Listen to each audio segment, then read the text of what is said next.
Hello everyone, this is Kundan Kumar. Welcome to learning sessions. अगर आप भी जेआरबी एग्जाम की प्रिपरेशन कर रहे हो तो हमारे पास Indian economy, Indian financial system का फुल कोर्स अवेलेबल है, जिसके अंदर हम आपको प्रोवाइड करवाते हैं क्वेश्चन वीडियोस जो कि हमारे हिंदी और इंग्लिश लैंग्वेज के मिक्स में अवेलेबल होते हैं। इसी के साथ हम आपको mock test, mega mock test और ई पीडीएफ नोट्स भी प्रोवाइड करते हैं, जिनकी हेल्प से आप इजीली रिवीजन कर सकते हो। और ये जो हमारी लाइव क्लासेस होती हैं वो आपको रिकॉर्डेड फॉर्म में भी मिल जाती हैं। तो अगर आप सिस्टमैटिक वे में Indian economy and financial system की प्रिपरेशन करना चाहते हो तो फटाफट से हमारे कोर्स में एनरोल कर लीजिए। हमारे जो कोर्सेज है वो इजीली एक्सेसिबल है। अगर आप एक एंड्रॉइड यूजर हो तो IIBF learning centre application download कर लीजिए गूगल प्ले स्टोर से। और अगर आप एक iOS यूजर हो तो माई इंस्टीट्यूट ऐप डाउनलोड कर लीजिए ऐप स्टोर से। वहां पे आपको ऑर्गेनाइजेशन कोड यूज करना है GEGKD। तो फटाफट से इन एप्लीकेशन को डाउनलोड कर लीजिए और हमारे कोर्सेज में एनरोल कर लीजिए। और अगर आप अभी हमारे कोर्स में एनरोल करते हो तो आपको लगभग 82% का ऑफ मिल जाता है हमारे कोर्सेज पे, जिसके लिए आपको कूपन कोड यूज करना है आशीष। तो फटाफट से इस कूपन कोड का यूज करके हमारे कोर्स में एनरोल कर लीजिए। और हमारे टेलीग्राम चैनल को भी जरूर ज्वाइन कर लीजिए, क्योंकि हम उसमें एग्जाम से रिलेटेड, क्लासेस से रिलेटेड जितने भी इंपॉर्टेंट अपडेट्स हैं वो डालते रहते हैं। और अगर आपको भी किसी भी तरह की क्वेरी आती है तो आप इस चैनल पे मैसेज कर सकते हो। तो फटाफट से हमारे टेलीग्राम चैनल को ज्वाइन कर लीजिए ताकि कोई इंपॉर्टेंट अपडेट आपसे मिस ना हो जाए। इसका लिंक आपको वीडियो के डिस्क्रिप्शन बॉक्स में मिल जाए। तो शुरू करते हैं आज का टॉपिक। तो आज इस लेक्चर में हम लोग Indian economy, Indian financial system से रिलेटेड कुछ इंपॉर्टेंट क्वेश्चंस को डिटेल में डिस्कस करने वाले हैं। साथ ही साथ उससे रिलेटेड जितने भी इंपॉर्टेंट कॉन्सेप्ट्स हैं उनके बारे में भी डिटेल में बात करेंगे। तो फटाफट से इस सेशन को शेयर कर दीजिए अपने फ्रेंड्स के साथ, कलीग्स के साथ, ताकि वो भी इस सेशन का बेनिफिट ले सके। तो शुरू करते हैं। तो फर्स्ट क्वेश्चन हमारा देखो क्या है, which of these is an element of interest. इसमें से कौन सा ऐसा एलिमेंट है जो कि इंटरेस्ट का एलिमेंट होता है। तो सबसे पहले इंटरेस्ट क्या होता है इसको यहां पर समझ लेते हैं। ठीक है, इंटरेस्ट को हम एक एग्जांपल की हेल्प से समझेंगे। तो मान के चलो एक ए पर्सन है और एक यहाँ पर बी पर्सन है। ठीक है, बी पर्सन को यहाँ पर 1 लाख रुपए की जरूरत पड़ी है और ए पर्सन के पास 1 लाख रुपए पड़ा है। ठीक है, तो बी पर्सन ए पर्सन के पास जाता है, कहता है कि मुझे 1 लाख रुपए का लोन दे दो, जिसको मैं आपको 3 सालों के बाद वापस कर दूंगा। ठीक है, तो ए पर्सन ने यहाँ पर 1 लाख रुपए लोन दे दिया किसको, बी पर्सन। ठीक है, यहाँ पर जो ए पर्सन है वो है लेंडर और ये है बोरोवर। क्लियर है। अब देखो, जब भी कोई पर्सन अपना पैसा किसी दूसरे पर्सन को लोन की फॉर्म में देता है तो जो लेंडर होता है वो यहाँ पर बोरोवर से एक फी चार्ज करता है। और उस फीस को ही हम क्या कहते हैं, इंटरेस्ट कहते हैं। जैसे एग्जाम्पल में ए ने कहा चलो आप लोन ले लीजिए, पर हर साल मुझे यहाँ पर 10% का फीस चाहिए, यानी कि आपको मुझे 10% एक्स्ट्रा पे करना पड़ेगा, यानी कि 10,000 रुपए। तो ये 10,000 रुपए क्या है, ये है हमारा यहाँ पर इंटरेस्ट है। अब ऐसा क्यों होता है, देखो जब कोई पर्सन अपना पैसा देता है तो वो यहाँ पर एक रिस्क फेस करता है। ठीक है, साथ के साथ उसे भी यहाँ पर कुछ ट्रबल्ड होती है, अपना पैसा यूज करने के लिए देता है, तो ये सारी चीजें वो फ्री में थोड़ी करेगा, वो उसके लिए एक फीस चार्ज करता है और उसी को हम क्या कहते हैं, इंटरेस्ट कहते हैं। जब भी हम बैंक से लोन लेने जाते हैं तो वो भी हमसे इंटरेस्ट ही चार्ज करते हैं। ठीक है, अब इसमें से कौन सा हमारा एलिमेंट है इंटरेस्ट का, पहला देखो, payment for the risk involve in making the loan. ठीक है, तो हमारा जो लेंडर है, उसने जब लोन दिया तो लोन देते ही उसने एक रिस्क फेस किया। कौन सा रिस्क फेस किया, क्रेडिट रिस्क, कि हो सकता है कि जो बॉर्बर है वो टाइम आने पे इसका पैसा वापस ना करे और इसका सारा का सारा जो पैसा है वो डूब जाए। तो ये जो रिस्क लिया है ना, इसके बदले में जो लेंडर है वो यहाँ पर फीस चार्ज करता है। और ये हमारा एक इंपॉर्टेंट एलिमेंट होता है इंटरेस्ट का। उसके बाद पेमेंट फॉर ट्रबल इन। अब देखो, लेंडर ने अपना पैसा तो लोन के फॉर्म में दे दिया। अब ऐसा भी तो हो सकता है कि लेंडर को भी पैसों की जरूरत पड़ जाए, उसे कोई मुसीबत आ जाए उसके ऊपर, तब अब उसको भागना पड़ेगा पैसा लेने के लिए। ये जो ट्रबल इन्वॉल्व है उसके लिए भी फीस चार्ज करता है, तो ये भी इंटरेस्ट का एक एलिमेंट होता है। उसके बाद है payment for the use of money. अब एक पर्सन है, लेंडर ने अपना पैसा किसी दूसरे पर्सन को यूज करने के लिए दिया, तो क्या फ्री में देगा, नहीं, इसके बदले में भी एक फीस चार्ज करेगा, तो ये भी हमारा एलिमेंट होता है। उसके बाद है पेमेंट फॉर स्टोरिंग मनी, मतलब कि अपना पैसा स्टोर करने के लिए पेमेंट, तो ये नहीं होता है। तो ये तीन इंपॉर्टेंट एलिमेंट होते हैं, इनसे मिलकर हमारा इंटरेस्ट बनता है। जैसे अगर मान के चलो इंटरेस्ट रेट है 10%, तो वो इन तीनों से मिलकर यहाँ पर बना होगा। जैसे ये 3% है, ये हमारा 4% है, और ये हमारा क्या हो जाएगा, 3% है। टोटल कितना हो जाएगा हमारा यहाँ पर 10% हो जाएगा। आई होप आपको यहाँ पर जो इंटरेस्ट है उसके जो एलिमेंट है वो अच्छे से क्लियर हो गए। नेक्स्ट क्वेश्चन की बात करते हैं। The classical theory of interest focus on which factors to determine the interest rate. ठीक है, सबसे पहले थ्योरी ऑफ इंटरेस्ट के बारे में आपको बताऊं। जो थ्योरीज ऑफ इंटरेस्ट है वो हमें बताती है कि जो इंटरेस्ट रेट है वो कैसे डिटरमाइन होता है, कौन कौन से ऐसे फैक्टर्स हैं जो कि रिस्पॉन्सिबल होते हैं इंटरेस्ट को डिटरमाइन करने के लिए। थ्योरीज ऑफ इंटरेस्ट में से एक थ्योरी है हमारी क्लासिकल थ्योरी ऑफ इंटरेस्ट। तो क्लासिकल थ्योरी ऑफ इंटरेस्ट का क्या मानना है इंटरेस्ट रेट डिटर्मिनेशन को लेकर, यानी कि कौन से ऐसे फैक्टर्स हैं जो कि इंटरेस्ट रेट को डिटरमाइन करते हैं। पहला है inflation and government spending, money supply and consumer confidence, saving and investment in economy, या फिर trade balance and exchange rate. तो option C is the correct answer. Classical theory के अकॉर्डिंग जो हमारी इकोनॉमी के अंदर सेविंग्स है और जो इन्वेस्टमेंट है, ये मिलकर यहाँ पर डिटरमाइन करेंगे कि इंटरेस्ट रेट यहाँ पर कितना होगा। इकोनॉमी के अंदर जिस पॉइंट के ऊपर सेविंग और इन्वेस्टमेंट एक दूसरे के इक्वल हो जाएंगे, वहां पर इंटरेस्ट रेट जो है डिटरमाइन हो जाएगा। जैसे अगर मान के चलो 5% के ऊपर सेविंग इन्वेस्टमेंट के इक्वल है, तो 5% यहाँ पर इंटरेस्ट रेट डिटरमाइन हो जाएगा। अब ये जो सेविंग एंड इन्वेस्टमेंट है, इसका दूसरा नाम भी है। सेविंग को हम यहाँ पर सप्लाई ऑफ कैपिटल भी कह देते हैं। क्यों कह देते हैं? देखो, जब आप सेविंग करते हो किस लिए करते हो? ताकि आप उसको इन्वेस्ट कर सको, यानी कि जो पर्सन सेविंग करता है वो सप्लाई करता है कैपिटल को, जिसके बदले में उसको इनकम मिलती है। इन्वेस्टमेंट को हम यहाँ पर डिमांड फॉर कैपिटल भी कह सकते हैं, ठीक है। यानी कि आपने इन्वेस्टमेंट करनी है तो आपको कैपिटल तो चाहिए ना, आप इन्वेस्टमेंट करने के लिए कैपिटल की डिमांड करते हो। तो कई बार यहाँ पर ऐसे भी लिखा था कि supply of capital, demand for capital, उसका मतलब सेम ही होता है। क्लियर है? नेक्स्ट क्वेश्चन देखो, according to the classical theory what happens to the demand for capital when interest rate rises. अगर हम क्लासिकल थ्योरी की बात करें तो जब इंटरेस्ट रेट बढ़ता है तो उसका डिमांड फॉर कैपिटल पे क्या इंपैक्ट पड़ता है। तो सबसे पहले आपको बता दूं कि जो डिमांड फॉर कैपिटल है, डिमांड फॉर कैपिटल है और जो इंटरेस्ट रेट है, उसके बीच में इनवर्स रिलेशनशिप पाया जाता है। कौन सा रिलेशनशिप? Inverse relationship. यानी कि अगर एक चीज बढ़ेगी तो दूसरी चीज कम होगी। यानी कि अगर किसी पॉइंट पे इंटरेस्ट रेट इंक्रीज होता है, क्या इंक्रीज होता है? इंटरेस्ट रेट इंक्रीज होता है, तो जो डिमांड फॉर कैपिटल है वो क्या हो जाएगी? डिक्रीज हो जाएगी। अगर इंटरेस्ट रेट डिक्रीज होगा तो जो डिमांड फॉर कैपिटल है वो क्या हो जाएगी? इंक्रीज हो जाएगी। इसके पीछे का रीजन क्या है? देखो, जब आप डिमांड फॉर कैपिटल करते हो, ठीक है, तो जो इंटरेस्ट होता है ना वो आपके लिए कॉस्ट होता है। जैसे अगर मैं एग्जांपल दूं तो एक पर्सन है, ठीक है, उसने यहाँ पर 1 लाख रुपए का लोन लिया, यानी कि डिमांड फॉर कैपिटल की 10% का वो उसके ऊपर इंटरेस्ट पे कर रहा है। तो ये जो 10% है वो बेसिकली क्या है? कॉस्ट है, बोरविंग की कॉस्ट है। ये जो उसने लोन लिया है उसकी कॉस्ट है।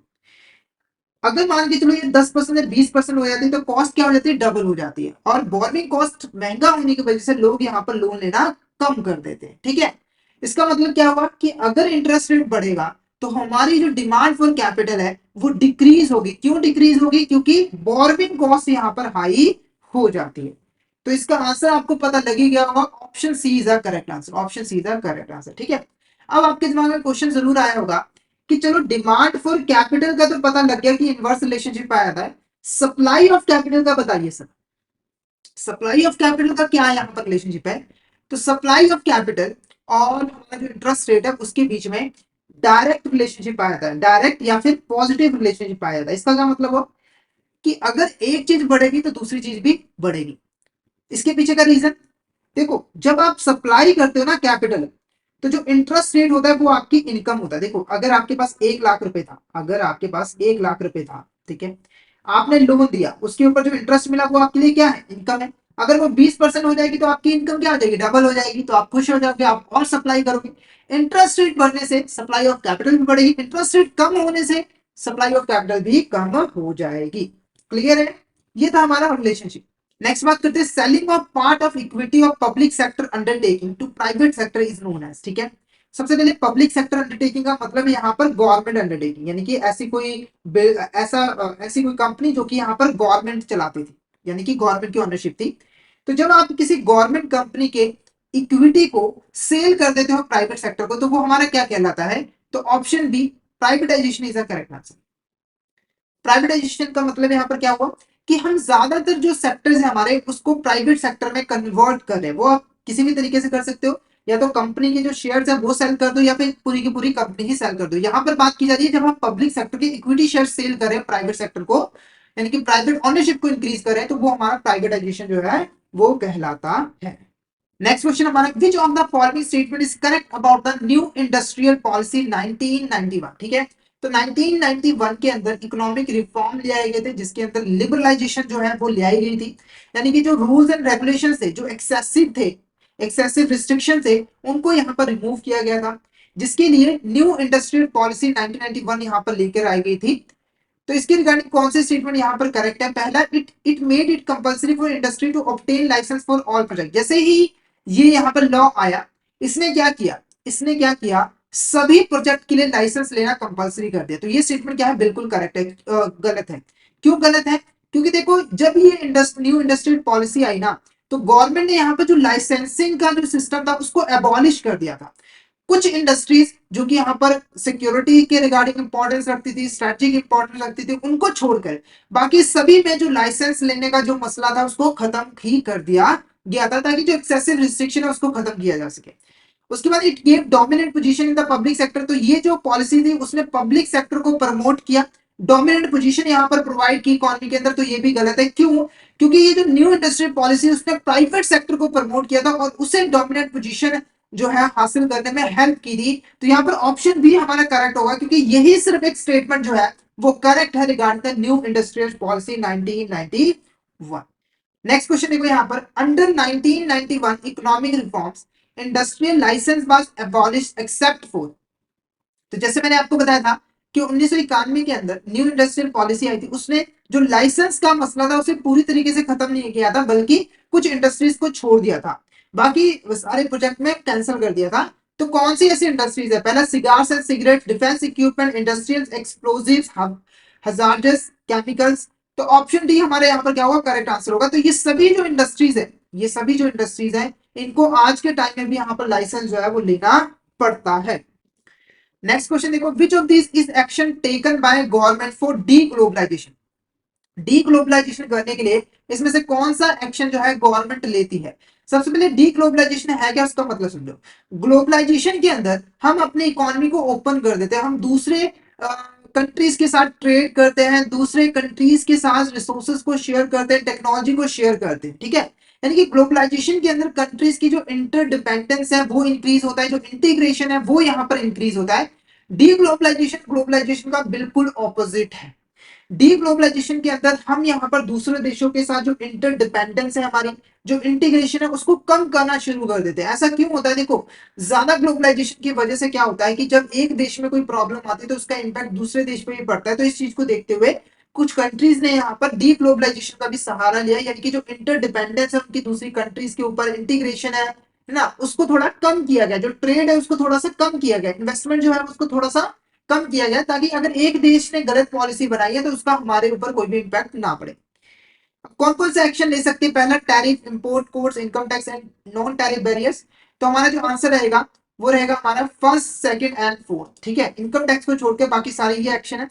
टैरिफ के अंदर क्या होगा कि हमारी जो गवर्नमेंट है वो टैक्सेस लगा देगी, यानी कि फॉरेन ट्रेड पर वो ज्यादा से ज्यादा टैक्सेस लगा देगी ताकि ज्यादा ट्रेड हो ही ना पाए। इंपोर्ट कोड के अंदर जो हमारे देश के सिटीजन है, इंटरप्रेन्योर है, उसके उसको एक लिमिट लगा दी जाएगी कि आप मैक्सिमम किसी प्रोडक्ट को यहाँ पर इंपोर्ट कर सकते हो, यानी कि आपने एक लिमिट फिक्स कर दी कि आप कितना इंपोर्ट कर सकते हो। नॉन टैरिफ बैरियर के अंदर मतलब कि टैक्स के अलावा हम कुछ और अदर बैरियर्स यहाँ पर लगा देंगे ताकि हमें ज्यादा दूसरी कंट्री के साथ जो है वो ट्रेड करने की जरूरत ना पड़े।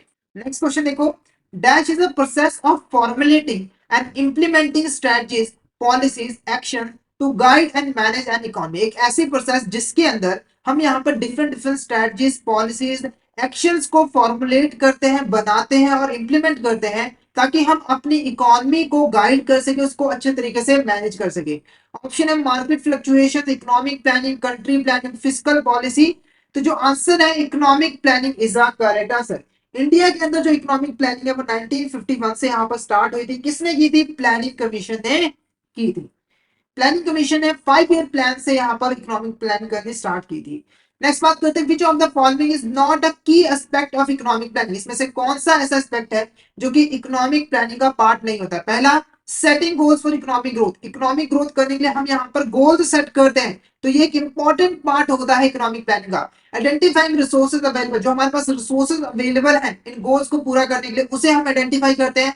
उसके बाद प्रिडिक्टिंग फ्यूचर पॉलिटिकल ट्रेंड्स या फिर allocating resources for achieve goals. तो option C is the correct answer. ये हमारे यहाँ पर इकोनॉमिक प्लान का हिस्सा नहीं होता है, की एस्पेक्ट नहीं होता। बाकी ये 3 इंपॉर्टेंट की एस्पेक्ट होते हैं। पहले हम गोल्स को डिटरमाइन करेंगे, गोल्स को पूरा करने के लिए जो रिसोर्सेज अवेलेबल है उसको आइडेंटिफाई करेंगे।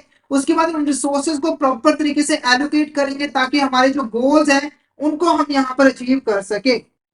नेक्स्ट क्वेश्चन देखो, decentralise economic planning is categorised by. ठीक है, जो डिसेंट्रलाइज इकोनॉमिक प्लानिंग है उसको हम कैसे कैटेगराइज कर सकते हैं? तो डिसेंट्रलाइज इकोनॉमिक प्लानिंग को समझने से पहले हमें सेंट्रलाइज इकोनॉमिक प्लानिंग को समझना पड़ेगा। सेंट्रलाइज इकोनॉमिक प्लानिंग के अंदर हमारी जो सेंट्रल गवर्नमेंट होती है वो अकेले यहाँ पर इकोनॉमिक प्लानिंग जो है वो करती है, यानी कि जितने भी गोल्स हैं वो सेंट्रल लेवल पे फिक्स किए जाएंगे, जो रिसोर्सेज है उनको सेंट्रल लेवल पे यूज किया जाएगा। यानी कि जो स्टेट गवर्नमेंट्स है, लोकल गवर्नमेंट्स है, उनकी इन्वॉल्वमेंट नहीं होती, उनकी पार्टिसिपेशन नहीं होती, जिसकी वजह से इकोनॉमिक प्लानिंग प्रॉपर तरीके से नहीं हो पाती, क्योंकि किसी भी स्टेट के बारे में सबसे ज्यादा अच्छे तरीके से स्टेट गवर्नमेंट ही जान सकती है, किसी भी लोकल एरिया के बारे में लोकल गवर्नमेंट ही जान सकती है कि वहां पर क्या क्या चीजों की रिक्वायरमेंट होती है। यानी कि अकेले सेंट्रल गवर्नमेंट अगर प्लानिंग करेगी तो प्लानिंग अच्छे से नहीं होगी। इस चीज को देखते हुए डिसेंट्रलाइज इकोनॉमिक प्लानिंग लेकर आएगी, जिसके अंदर हमारी जो स्टेट गवर्नमेंट्स हैं, हमारी जो लोकल गवर्नमेंट्स हैं, जो लोकल कम्युनिटीज हैं, वो भी यहाँ पर इकोनॉमिक प्लानिंग के अंदर पार्टिसिपेट करते हैं, अपने व्यूज बताते हैं, रिकमेंडेशन प्रोवाइड करते हैं सेंट्रल गवर्नमेंट को। तो डिसेंट्रलाइज प्लानिंग के अंदर जो लोकल गवर्नमेंट्स है, कम्युनिटीज है, उनकी भी यहाँ पर पार्टिसिपेशन जो है वो होती है। तो ऑप्शन बी हमारे यहाँ पर क्या होगा, करेक्ट आंसर होगा। क्या होगा, option B is a correct answer.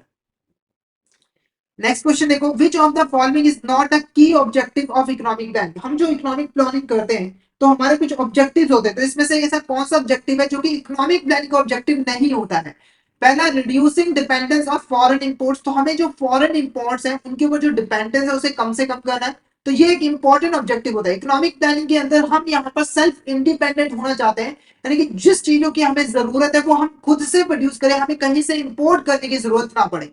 Next है encouraging investment in advance technologies, तो जो एडवांस टेक्नोलॉजीज आ रही है उनके अंदर इन्वेस्टमेंट को इनकरेज करना, तो ये भी एक इंपॉर्टेंट ऑब्जेक्टिव होता है। Increasing income equality for faster growth, जो इनकम इक्वालिटी है, इन इक्वालिटी है, उसे हमें इंक्रीज करना है ताकि ज्यादा से ज्यादा ग्रोथ हो सके, अमीरों को ज्यादा अमीर बनाना है, गरीबों को ज्यादा गरीब बनाना है। तो ये हमारा ऑब्जेक्टिव नहीं होता, हमें इनकम इनइक्वालिटी को खत्म करना होता है, ये हमारा ऑब्जेक्टिव होता है। Creating more jobs and reducing unemployment, तो हमें ज्यादा से ज्यादा जॉब्स यहाँ पर प्रोड्यूस करनी है और जो अनएम्प्लॉयमेंट है उसे भी रिड्यूस करना है। तो option C is the correct answer. ये हमारा ऑब्जेक्टिव नहीं होता है इकोनॉमिक प्लानिंग का। नेक्स्ट क्वेश्चन क्या है, dash are those infrastructure which directly concern themselves with the needs of production sectors such as agriculture, industry and trade। ऐसा infrastructure जो कि प्रोडक्शन सेक्टर्स जैसे कि एग्रीकल्चर, इंडस्ट्री एंड ट्रेड, उसकी जो नीड्स है उनको फुलफिल करता है, उस इंफ्रास्ट्रक्चर को हम क्या कहते हैं। ऑप्शन है physical infrastructure, social infrastructure, development infrastructure या फिर ऑल ऑफ द अबव। तो ऑप्शन है physical infrastructure is the correct answer. ठीक है, तो जितना भी इंफ्रास्ट्रक्चर है उसको हम दो कैटेगरीज में डिवाइड कर सकते हैं। एक होता है फिजिकल इंफ्रास्ट्रक्चर, एक होता है सोशल इंफ्रास्ट्रक्चर।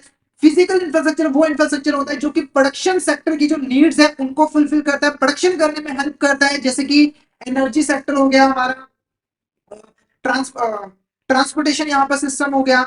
ठीक है, सोशल इंफ्रास्ट्रक्चर ऐसा इंफ्रास्ट्रक्चर होता है जो कि सोसाइटी की जो बेसिक नीड्स होती है उनको फुलफिल करता है, जैसे कि हमारा हेल्थ सेक्टर हो गया, हमारा एजुकेशन सेक्टर हो गया, हमारा यहाँ पर वाटर एंड सैनिटेशन सेक्टर हो गया। तो ये सारा इंफ्रास्ट्रक्चर हमारा सोशल इंफ्रास्ट्रक्चर के अंदर आ जाता है।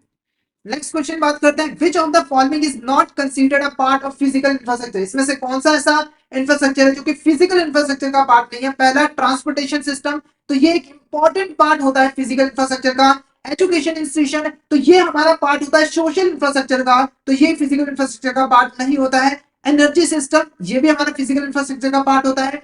टेलीकम्युनिकेशन नेटवर्क, ये भी हमारा फिजिकल इंफ्रास्ट्रक्चर का पार्ट होता है। तो option B, educational institution is the correct answer. Next question देखो, what does the union budget primary represent. जो हमारा यूनियन बजट होता है ये क्या रिप्रेजेंट यहां पर करता है। जैसे कि आपको पता है कि हमारे देश की जो सेंट्रल गवर्नमेंट है हर साल एक बजट बनाती है जिसको हम क्या कहते हैं, यूनियन बजट। ठीक है, तो उस बजट में बेसिकली होता क्या, बजट के अंदर गवर्नमेंट एक साल में कौन कौन से एक्सपेंडिचर करने वाले हैं, कौन कौन से उसे रिसिप्ट मिलने वाले हैं, उसे यहां पर जो है लिखा जाता है। यानी कि हम पहले एस्टिमेट लगाते हैं कि इस साल हमें कितना एक्सपेंडिचर करना पड़ेगा, कौन कौन से सेक्टर पे इन्वेस्टमेंट करना पड़ेगा, एक्सपेंडिचर करना पड़ेगा, कितनी हमें यहाँ पर रिसिप्ट होगी। ठीक है, और उस एस्टिमेट को हम एक डॉक्यूमेंट के अंदर रिकॉर्ड करते हैं, उस डॉक्यूमेंट को ही हम क्या कह देते हैं, बजट कह देते हैं। ठीक है, अब ऑप्शन देख लेते हैं। In report on previous year economic performance, तो बजट बेसिकली क्या होता है कि पिछले साल हमारी इकोनॉमिक परफॉर्मेंस कैसी थी उसके उसके बारे में एक रिपोर्ट बनाता है।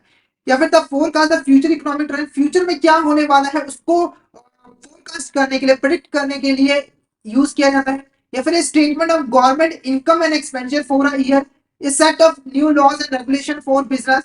तो option C is the correct answer. तो बजट बेसिकली एक स्टेटमेंट है जहां पर एक पूरे साल की गवर्नमेंट की इनकम एक्सपेंडिचर के बारे में जो है एक्सपेंडिचर नोट किया होता है, और ये जो एक्सपेंडिचर और इनकम होता है वो एस्टिमेटेड होता है, यानी कि एक्चुअल नहीं होता है, सिर्फ गवर्नमेंट ने एस्टिमेट जो है वो लगाया होता है। नेक्स्ट क्वेश्चन हमारा क्या है, विच of the statement is correct regarding union budget. इसमें से कौन सी ऐसी स्टेटमेंट है जो कि यूनियन बजट के रिगार्डिंग करेक्ट है। पहली, it is a statement of the estimated receipt expenditure of government for that particular year. तो ये बेसिकली एक स्टेटमेंट होती है जहां पर गवर्नमेंट की जो एस्टिमेटेड रिसिप्ट है, एक्सपेंडिचर है, उसे शो किया जाता है। तो बिल्कुल ये स्टेटमेंट करेक्ट है। It is prepared by ministry of finance in consultation with the NITI Aayog and other concern ministry. तो ये भी स्टेटमेंट बिल्कुल करेक्ट है। कई बार एग्जामिनर क्वेश्चन पूछ लेता है कि जो बजट है उसे प्रिपेयर कौन करता है, तो आपका आंसर होना चाहिए मिनिस्ट्री ऑफ फाइनेंस, जो कि नीति आयोग के साथ में मिलकर यहाँ पर बजट प्रिपेयर करता है। It is presented by union finance minister in parliament on 1 अप्रैल। तो ये स्टेटमेंट गलत है। क्यों गलत है? क्योंकि जो बजट है उसको 1 फरवरी को प्रेजेंट किया जाता है यूनियन फाइनेंस मिनिस्टर के द्वारा पार्लियामेंट में। Article 112 of the constitution deals with the union budget. तो ये भी स्टेटमेंट यहाँ पर बिल्कुल करेक्ट है। तो first, second, fourth is the correct answer, क्योंकि थर्ड स्टेटमेंट हमारी यहाँ पर क्या है, गलत है। तो ऑप्शन सी हमारा क्या होगा, करेक्ट आंसर रहेगा। नेक्स्ट क्वेश्चन हमारा देखो क्या है, receipt by way of direct and indirect taxes, interest, dividend, profit from investment, fees, other receipt from the service rendered by government और कॉल्ड। ठीक है, तो हमारी जो गवर्नमेंट है, ठीक है, उसको यहाँ पर टैक्सेस के माध्यम से, इंटरेस्ट के माध्यम से, डिविडेंड के माध्यम से जो प्रॉफिट यहाँ पर गवर्नमेंट को मिला है, ये सारी जो रिसिप्ट है उसे हम क्या कहते हैं। ऑप्शन है revenue receipt, capital receipt, tax revenue या फिर नॉन टैक्स रेवेन्यू। तो ऑप्शन है revenue receipt is a correct answer. ठीक है, तो गवर्नमेंट की जितनी भी रिसिप्ट होती है ना, उसको हम दो कैटेगरीज में डिवाइड कर सकते हैं। एक होता है हमारा रेवेन्यू रिसिप्ट और एक होता है हमारा यहाँ पर कैपिटल रिसिप्ट। ठीक है, रेवेन्यू रिसिप्ट ऐसी रिसिप्ट होती है जिसकी वजह से ना तो यहाँ पर किसी भी तरह की लाइबिलिटी क्रिएट होती है और ना ही हमारी यहाँ पर कोई भी एसेट जो है वो रिड्यूस होती है। जैसे एग्जांपल के लिए गवर्नमेंट को क्या मिला, टैक्स मिला। क्या मिला, टैक्स मिला। तो ये क्या है, हमारा रिसिप्ट है। देखो, टैक्स मिलने से ना तो गवर्नमेंट की कोई नई लाइबिलिटी यहाँ पर इंक्रीज हुई है और ना ही उसकी कोई एसेट जो है वहां पर रिड्यूस हुई है, कुछ भी नहीं हुआ है। तो ये हमारी क्या कहलाएगी, रेवेन्यू रिसिप्ट कहलाएगी। ऐसे ही इंटरेस्ट हो गया, डिविडेंड हो गया, प्रॉफिट हो गया, तो ये सारे हमारे रेवेन्यू रिसिप्ट की कैटेगरी में आते हैं। अब बात करते हैं यहाँ पर कैपिटल रिसिप्ट की। कैपिटल रिसिप्ट ऐसी रिसिप्ट होती है जिससे गवर्नमेंट की या तो कोई नई लाइबिलिटी जो है वो क्रिएट हो जाती है या फिर उसकी जो एग्जिस्टिंग एसेट्स है वो रिड्यूस हो जाती है। जैसे दो सिचुएशन लेता हूं। पहला, कि हमारी जो गवर्नमेंट है ना, उसने यहाँ पर 50 लाख करोड़ का लोन लिया है, 50 लाख करोड़ का लोन लिया है फॉरेन गवर्नमेंट से। ठीक है, तो 50 लाख करोड़ गवर्नमेंट की क्या है, रिसिप्ट है, पर इसकी वजह से क्या हुआ, गवर्नमेंट की लाइबिलिटी जो है वो इंक्रीज हो गई, उसे फ्यूचर में ये पे करना है। तो ये कैपिटल रिसिप्ट है। दूसरा, कि गवर्नमेंट की यहाँ पर एक एसेट, एक कंपनी थी जिसको उसने सेल किया, तो उसे यहाँ पर 10 लाख करोड़ यहाँ पर रुपए जो है वो मिले, तो ये भी रिसिप्ट है। पर इससे क्या हुआ, गवर्नमेंट की जो एसेट है वो रिड्यूस हो गई, तो ये हमारा क्या कहलाएगा, कैपिटल रिसिप्ट जो है वो कहलाएगा। नेक्स्ट क्वेश्चन क्या है, expenses incurred for normal running of the government departments, interest charges on debt, subsidies are called. ठीक है, तो हमारी जो गवर्नमेंट है वो अपने गवर्नमेंट डिपार्टमेंट्स को रन करने के लिए जो खर्च कर रही है, जो उसने इंटरेस्ट पे किया है डेट के ऊपर, जो सब्सिडीज उसने यहाँ पर पे किया है, उसे हम क्या कहते हैं। ऑप्शन है capital expenditure, revenue expenditure, government expenditure या फिर ऑल ऑफ द अबव। तो आंसर क्या रहेगा, revenue expenditure is the correct answer. ठीक है, जैसे रिसिप्ट को हम दो कैटेगरी में डिवाइड कर सकते हैं, ऐसे ही गवर्नमेंट की जो एक्सपेंडिचर होते हैं उसको भी हम यहाँ पर दो कैटेगरीज में डिवाइड कर सकते हैं। पहला होता है कैपिटल एक्सपेंडिचर और दूसरा होता है हमारा रेवेन्यू एक्सपेंडिचर। ठीक है, कैपिटल एक्सपेंडिचर ऐसा एक्सपेंडिचर होता है जिससे या तो हमारी गवर्नमेंट की कोई एसेट जो है वो क्रिएट होगी या फिर उसकी जो लाइबिलिटी है वो यहाँ पर डिक्रीज हो जाएगी। जैसे एग्जाम्पल के मान के चलो, हमारी जो गवर्नमेंट है उसने यहाँ पर 50 लाख रुपए से एक यहाँ पर हॉस्पिटल बनाया। ठीक है, तो देखो ये क्या है, एक्सपेंडिचर है, पर इससे क्या हुआ, गवर्नमेंट की एक नई एसेट क्रिएट हो गई, तो ये हमारा कैपिटल एक्सपेंडिचर हुआ। उसके बाद अगर मान के चलो गवर्नमेंट ने 50 लाख रुपए का लोन लिया था, गवर्नमेंट ने उसे यहाँ पर चुका दिया, तो 50 लाख रुपए जो चुकाया गया है ये एक्सपेंडिचर है, पर इससे गवर्नमेंट की जो लाइबिलिटी है वो डिक्रीज हो गई है, तो ये हमारा क्या कहलाएगा, ये भी हमारा कैपिटल एक्सपेंडिचर जो है वो कहलाएगा। ठीक है, उसके बाद रेवेन्यू एक्सपेंडिचर ऐसे एक्सपेंडिचर होते हैं जिससे हमारी ना तो कोई नई एसेट क्रिएट होती है और ना ही जो लाइबिलिटी है वो डिक्रीज होती है, नॉर्मल रहता है। ठीक है, जैसे गवर्नमेंट डिपार्टमेंट हो गए थे, गवर्नमेंट डिपार्टमेंट के अंदर जो एम्प्लॉयज काम कर रहे हैं उसको जो गवर्नमेंट ने सैलरी पे किया है, तो इससे ना तो गवर्नमेंट की कोई नई एसेट क्रिएट हुई है और ना ही कोई लाइबिलिटी डिक्रीज हुई है, तो ये हमारी रेवेन्यू एक्सपेंडिचर जो है वो कहलाएगी। ठीक है, नेक्स्ट बात करते हैं व्हाट डज जीडीपी मेजर। जो हमारा जीडीपी होता है वो क्या चीज यहां पर मेजर करता है। सबसे पहले जीडीपी होती क्या है उसका मतलब समझते हैं। जीडीपी का फुल फॉर्म होता है ग्रॉस डोमेस्टिक प्रोडक्ट। क्या होता है? Gross domestic product. अब ये है क्या?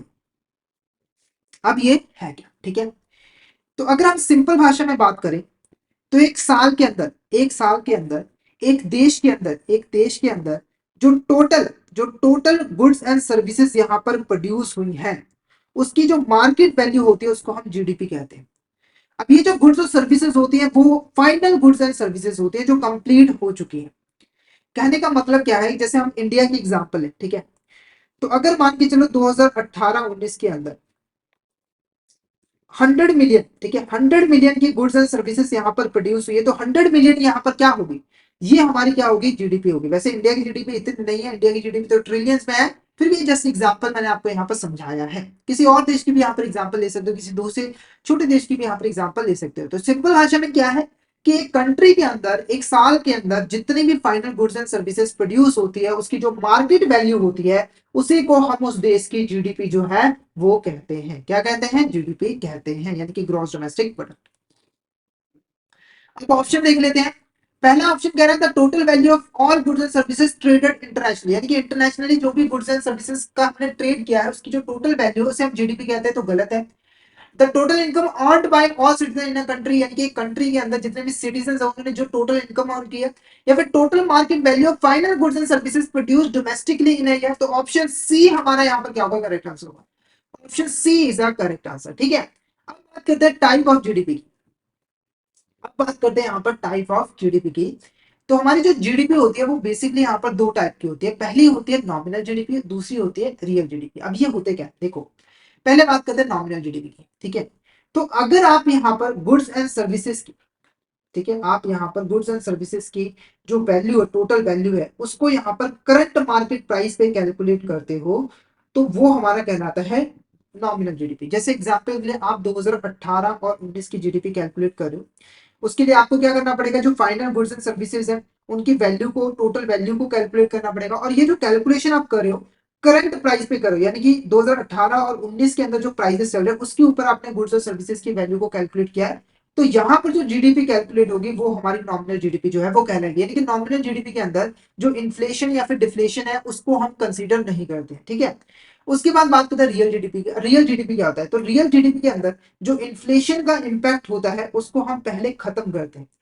यानी कि हम क्या करते हैं, एक बेस ईयर लेते हैं। जैसे एग्जांपल के लिए हम बेस ईयर ले सकते हैं 2012 का, मतलब हम जीडीपी कैलकुलेट कर रहे हैं 2018-19 की, पर हमने बेस ईयर ले लिया 2012 का, और बेस ईयर में जो प्राइजेस थे, बेस ईयर में जो प्राइजेस थे उसके ऊपर हम यहाँ पर गुड्स एंड सर्विसेज की वैल्यू को कैलकुलेट करें, तो तब जो जीडीपी यहाँ पर निकलेगी वो रियल जीडीपी होगी। यानी कि 2012 से लेकर 2018 तक जो भी प्राइसेस में इंक्रीज हुआ उसको हम कंसीडर कर ही नहीं रहे, क्योंकि हम 2012 में जो प्राइसेस चल रहे थे उसके ऊपर हमने यहाँ पर जीडीपी जो है वो कैलकुलेट की। और जो रियल जीडीपी है वो हमें कंट्री के बारे में प्रॉपर तरीके से यहाँ पर बताती है कि कंट्री की ग्रोथ यहाँ पर कितनी है, क्योंकि हो सकता है कि जो कंट्री सॉरी, जो कंट्री के गुड्स एंड सर्विसेज है वो उतने ही है, बस इन्फ्लेशन की आने की वजह से उनकी वैल्यू इंक्रीज हो गई है। जैसे पहले भी यहाँ पर मान के चलो 10 लाख यूनिट्स प्रोड्यूस होते थे, ठीक है, अब भी 10 लाख यूनिट्स यहाँ पर प्रोड्यूस होते थे। पहले जो वैल्यू थी वो यहाँ पर 1 बिलियन थी, अब क्या हो गई? 2 बिलियन हो गई, क्योंकि प्राइसेस जो है वो डबल हो गए। ठीक है, तो ये क्या हुआ? ये हमें सही बात नहीं बता रहा है, पर रियल जीडीपी क्या करता है? यहाँ पे जो इन्फ्लेशन का इंपैक्ट है उसे खत्म करता है, फिर हमें बताता है कि जीडीपी है कितनी। नेक्स्ट क्वेश्चन देखो, which statement about real GDP is true. इसमें से कौन सी ऐसी स्टेटमेंट है जो कि यहाँ पर रियल जीडीपी के रिगार्डिंग ट्रू है? पहला, it is always higher than nominal GDP, यानी कि रियल जीडीपी जो है वो हमेशा नॉमिनल जीडीपी से हायर होती है, तो ये स्टेटमेंट गलत है। रियल जीडीपी हमेशा नॉमिनल जीडीपी से कम होती है, क्योंकि रियल जीडीपी बेस ईयर के ऊपर यहाँ पर कैलकुलेट की जाती है, और जो नॉमिनल जीडीपी वो करंट प्राइसेस पे जो है वो कैलकुलेट की जाती है, और करंट प्राइसेस पे आपको पता है इन्फ्लेशन की वजह से प्राइसेस हाई होते ही हैं। It reflect changes in production quantity not price. ठीक है, तो जो रियल जीडीपी है वो यहाँ पर प्राइसेस में क्या चेंजेस आए हैं उसके बारे में नहीं बताता, बल्कि जो प्रोडक्शन हुई है, मतलब 2012 में जो प्रोडक्शन थी, 2018 में जो प्रोडक्शन हुई है, उसके बीच का जो चेंज आया है उसके बारे में बताता है। तो ये स्टेटमेंट यहाँ पर बिल्कुल करेक्ट है, क्योंकि ये प्राइसेस को कंसीडर ही नहीं करता। It is calculated using the current year market prices, तो ये गलत है। It is less useful comparing economic growth across year, तो ये भी गलत है। तो option B is the correct answer, option B is the correct answer, क्योंकि हम यहाँ पर जो रियल जीडीपी है उसको बेस ईयर के ऊपर कैलकुलेट करते हैं, साथ के साथ ये काफी ज्यादा यूजफुल होती है इकोनॉमिक ग्रोथ को कंपेयर करने के लिए नॉमिनल जीडीपी के मुकाबले। नेक्स्ट क्या है, consider a scenario where country experience inflation. In this case देखो, एक सिनेरियो है कंट्री के अंदर इन्फ्लेशन जो है वो आ रहा है, मतलब इन्फ्लेशन चल रहा है। तो इस केस में nominal GDP will likely higher than real GDP, यानी कि जो नॉमिनल जीडीपी है वो रियल जीडीपी से ज्यादा होगी, या फिर रियल जीडीपी जो है वो नॉमिनल जीडीपी से ज्यादा होगी, या फिर इनके बीच में कोई ज्यादा डिफरेंस नहीं होगा, या फिर जो स्पेसिफिक गुड्स एंड सर्विसेज है उसके ऊपर डिपेंड करता है। तो option is the correct answer. अगर देश के अंदर इन्फ्लेशन है तो नॉमिनल जीडीपी हमेशा ज्यादा होगी रियल जीडीपी से। किससे? रियल जीडीपी से।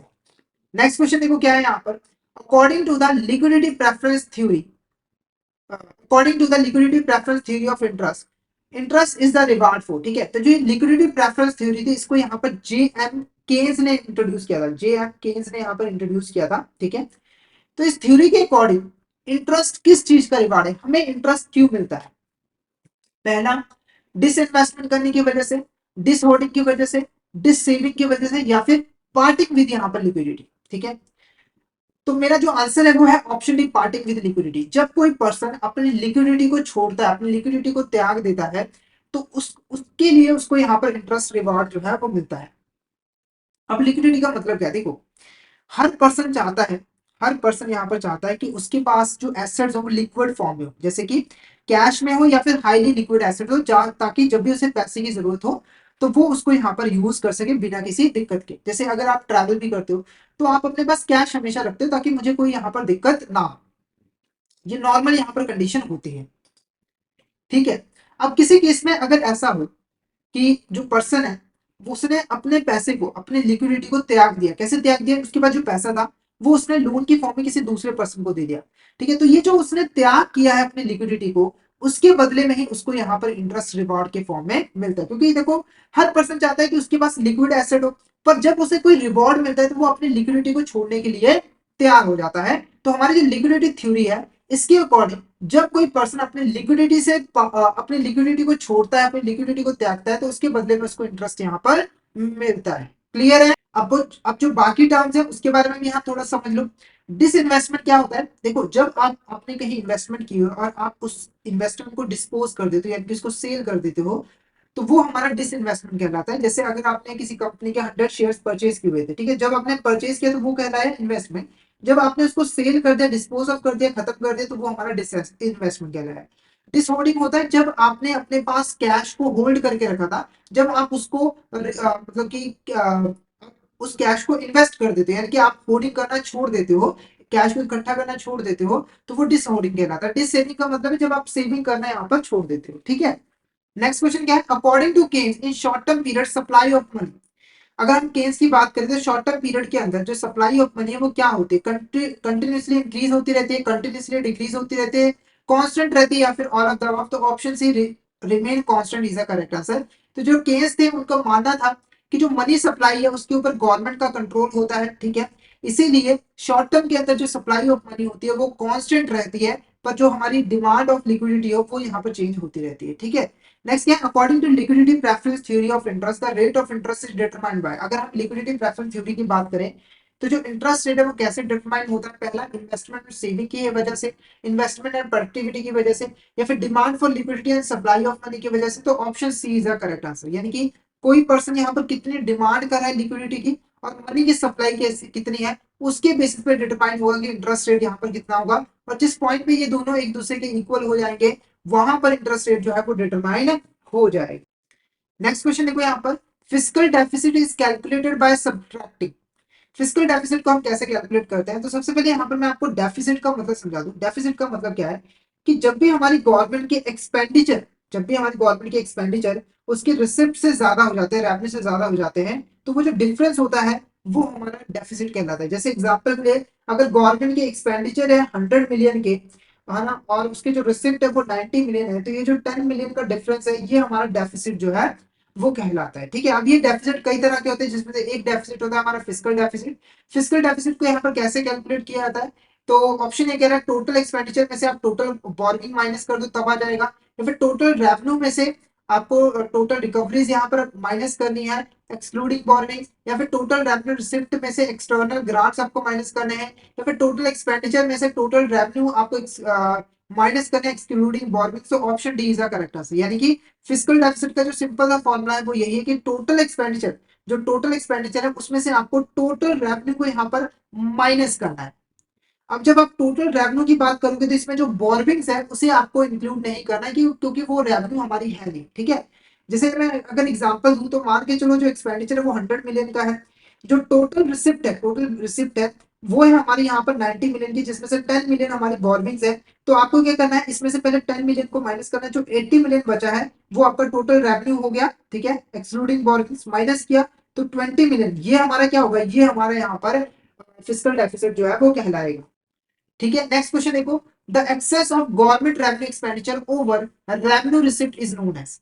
यानी कि हमारे जो गवर्नमेंट रेवेन्यू एक्सपेंडिचर है जब वो ज्यादा हो जाते हैं रेवेन्यू रिसिप्ट से, तो वो क्या कहलाता है। Option A fiscal deficit, revenue deficit, effective revenue deficit, या फिर नन ऑफ द अबव। तो option B revenue deficit is the correct answer. ठीक है, तो यहाँ पर बात हो रही है सिर्फ और सिर्फ रेवेन्यू एक्सपेंडिचर और रेवेन्यू रिसिप्ट, मीनिंग मैंने आपको इस दोनों का ही यहाँ पर समझाया हुआ है। नेक्स्ट क्वेश्चन देखो, which of these is a total value of earning received by all factor of production, land, labor, capital, entrepreneur in form of wages, profit, rent, interest within the domestic territory of a country during a year। ठीक है, तो question थोड़ा सा यहाँ पर difficult, इसको हम parts में जो है वो समझेंगे।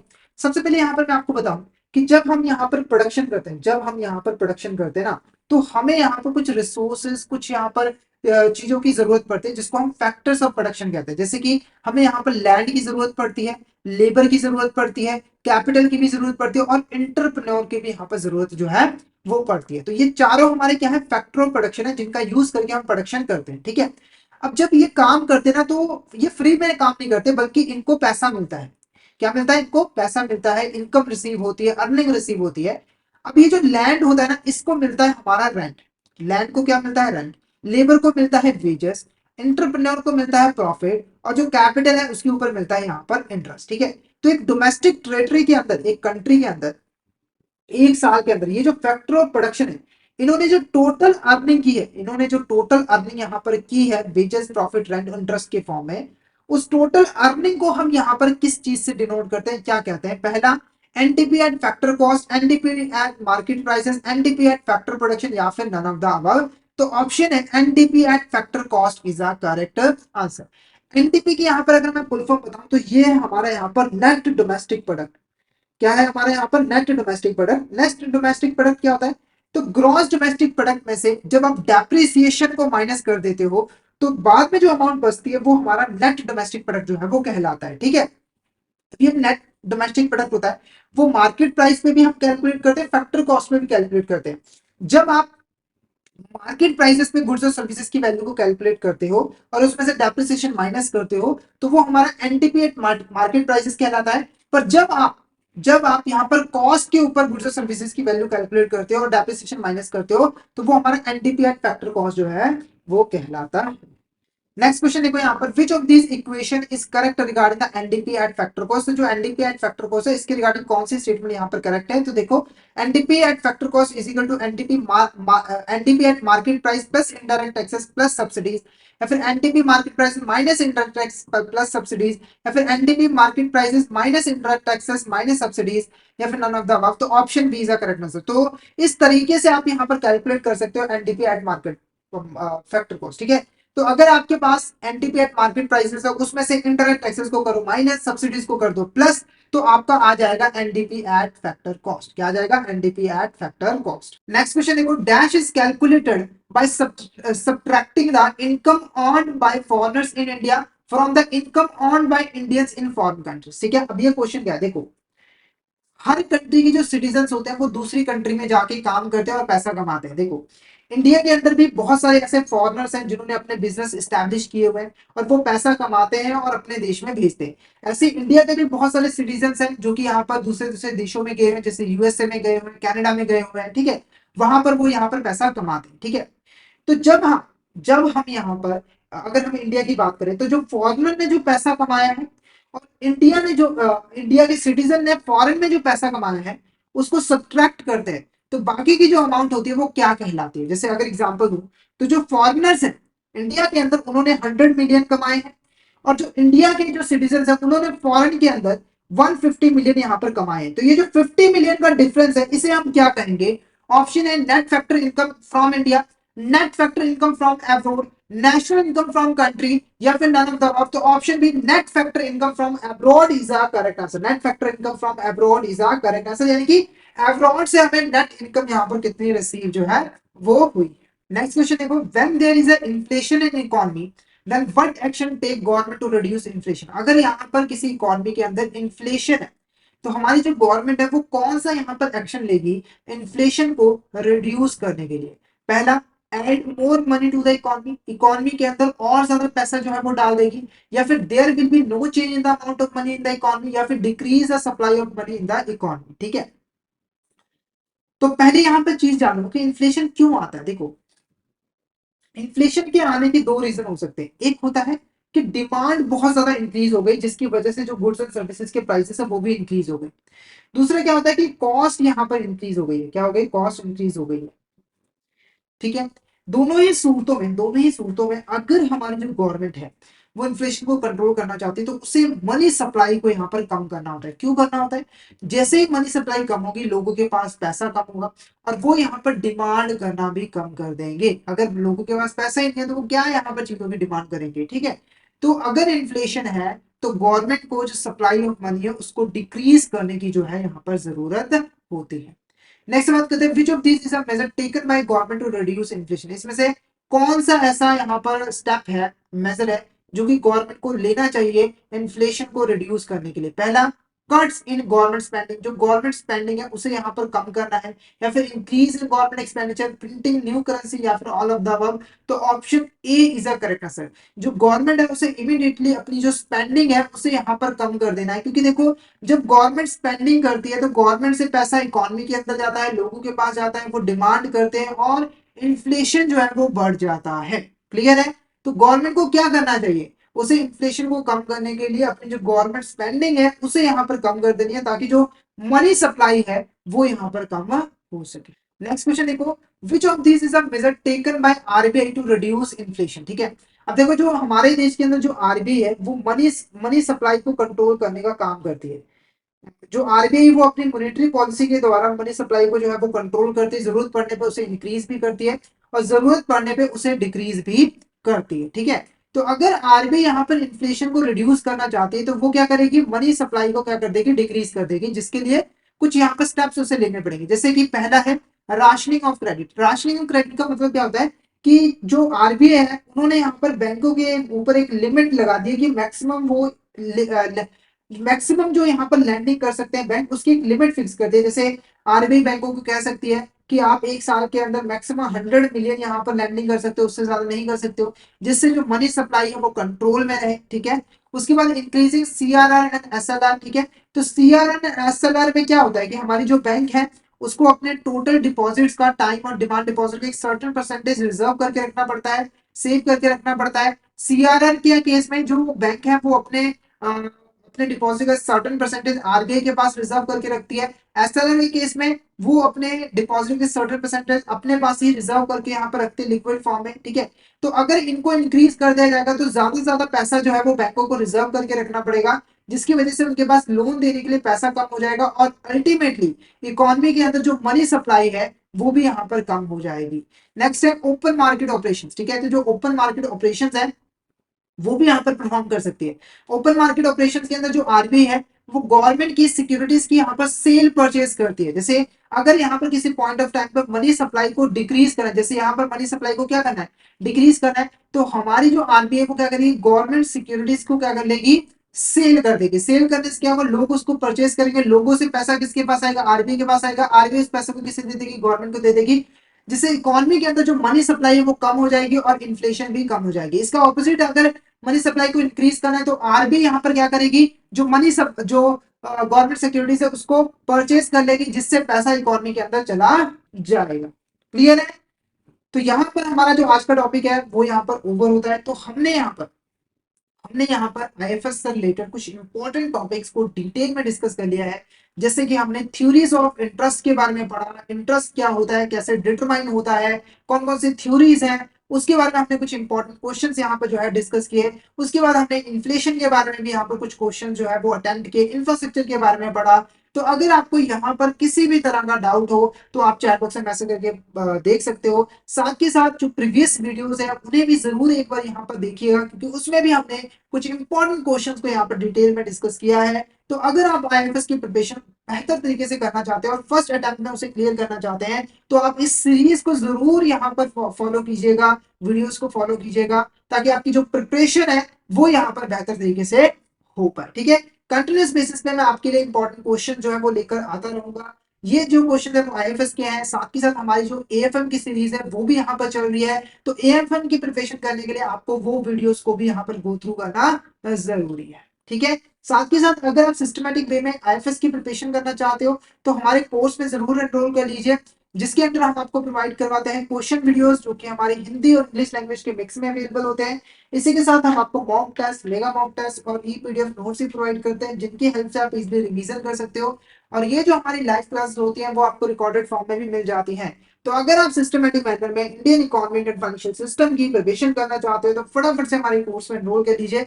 हमारे जो कोर्सेज है वो इजीली एक्सेसिबल है। अगर आप एक एंड्रॉइड यूजर हो तो आईआईपीएफ लर्निंग सेंटर एप्लीकेशन डाउनलोड कर लीजिए गूगल प्ले स्टोर से। और अगर आप एक iOS यूजर हो तो माई इंस्टीट्यूट ऐप डाउनलोड कर लीजिए ऐप स्टोर से। वहां पे आपको ऑर्गेनाइजेशन कोड यूज करना है GEGKT। तो फटाफट से इन एप्लीकेशन को डाउनलोड कर लीजिए और हमारे कोर्सेज में एनरोल कर लीजिए।